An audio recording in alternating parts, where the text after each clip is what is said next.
Musa Aman bebas 46 tuduhan rasuah pengubahan wang haram. Sebelumnya ketika prosiding di Mahkamah Tinggi Kuala Lumpur, pihak pendakwaan telah meminta untuk menggugurkan semua pertuduhan terhadap bekas Ketua Menteri Sabah itu.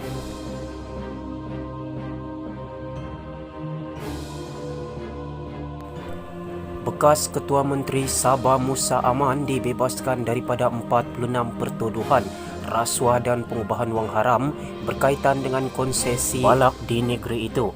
Terdahulu ketika prosiding Timbalan Pendakwa Raya Datuk Azhar Abdul Hamid memberitahu Mahkamah Tinggi Kuala Lumpur, pihak pendakwaan memohon untuk menggugurkan semua pertuduhan dalam kedua-dua kes rasuah dan pengubahan wang haram yang dihadapi Musa.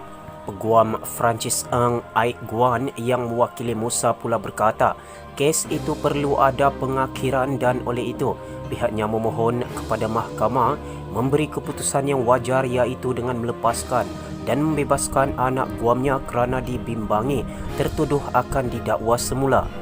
Hakim Mahkamah Tinggi Kuala Lumpur Muhammad Jamil Husin menggunakan budi bicara hakim untuk melepaskan dan membebaskan Musa 69 tahun daripada semua tuduhan ketika prosiding mahkamah terbuka pagi ini. Ketika dihubungi Malaysia kini, Peguam Bela Musa Francis Ng mengesahkan anak guamnya telah dibebaskan. Ya, semua tuduhan ditarik dan Tan Sri Musa dilepas dan dibebaskan sama sekali, kata Ng. Terdahulu dilaporkan Musa telah memfailkan permohonan untuk membatalkan 46 pertuduhan terhadapnya. Musa menghadapi 30 pertuduhan kes rasuah sebagai ejen kerajaan negeri Sabah, iaitu Ketua Menteri Sabah merangkap pengurusi lembaga pemegang amanah Yayasan Sabah telah secara rasuah memperoleh untuk diri sendiri suapan daripada 8 pemilik konsesi balak berjumlah $50.1 juta. Beliau turut menghadapi 16 pertuduhan, iaitu secara tidak langsung membabitkan diri dalam pengubahan wang haram daripada beberapa individu. Dalam berita yang berasingan, dakwaan 4 ahli parlimen warisan akan keluar parti hanya mainan persepsi Perikatan Nasional. Setiausaha Agung Warisan Loretta Padua menyangkal dakwaan bahawa 4 anggota parlimen daripada parti itu akan keluar parti dan menyokong PN.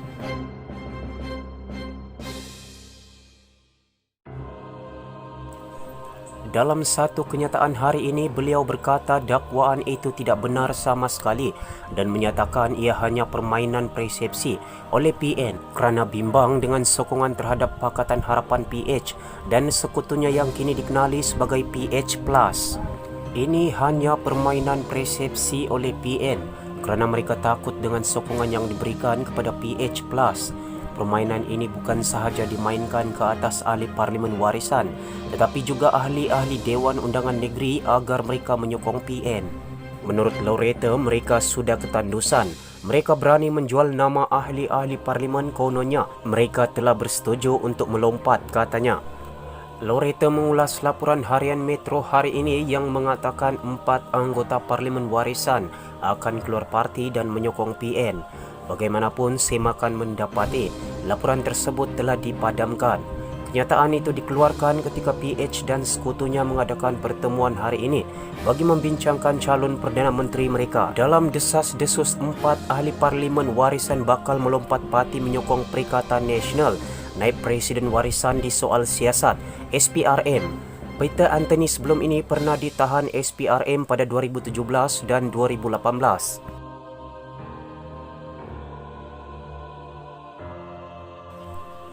Peter Anthony, 49 tahun, ialah menteri yang bertanggungjawab untuk pembangunan infrastruktur negeri merangkap adun melalap. Akhbar berpengkalan di Kota Kinabalu Daily Express melaporkan spekulasi kehadiran Peter untuk disoal siasat mengenai kontrak penyelenggaraan jalan bernilai RM1.5 bilion yang diberikan secara rundingan terus kepada 5 syarikat. Akhbar itu turut berspekulasi bahawa SPRM juga mungkin menyoal Peter mengenai tuduhan penjualan ladang kelapa sawit kepada Lembaga Pembangunan Pekebun Kecil Perusahaan Getah, RISDA. Menurut NST pula, ketika hadir di bangunan SPRM pagi ini, Peter ditemani oleh Setiausaha Politik Agung Warisan Loretta Espadua, Ketua Pemuda Warisan Muhammad Aziz Jaman, Adun Tanjung Kapur Bencong dan seorang peguam. Pada Februari, Peter telah membuat laporan polis mendakwa beliau menjadi mangsa fitnah oleh sebuah laman web yang mendakwa dirinya telah menyalahgunakan kuasa dalam pemberian kontrak penyelenggaraan jalan raya itu. Saya selaku menteri secara peribadi akan menyaman portal itu kerana menuduh kita menyalahgunakan kuasa. Mereka juga tahu di peringkat kementerian kita tidak ada kuasa melantik secara rundingan terus kepada kontraktor, tidak pernah. Tetapi di peringkat Kementerian Kewangan, boleh, dan ia telah lama diamalkan bertahun-tahun sejak kerajaan Sabah ditubuhkan, katanya ketika itu. Pada tahun 2017, Peter ditangkap oleh SPRM untuk membantu siasatan berhubung penjualan ladang kelapa sawit yang dibatalkan kepada Risda.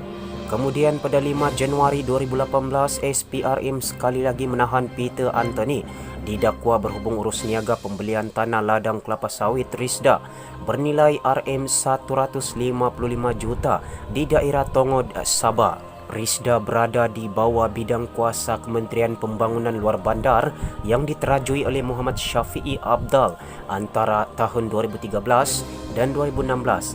Syafiee kini ialah Presiden Warisan dan Ketua Menteri Sabah. Kita beralih ke perkongsian berita terakhir. Dr. Mahathir, pemimpin Warisan PH, bertemu di Ibu Pejabat PKR. Ini kali pertama Dr. Mahathir Mohamad berkunjung ke Ibu Pejabat Parti Pimpinan Anwar Ibrahim.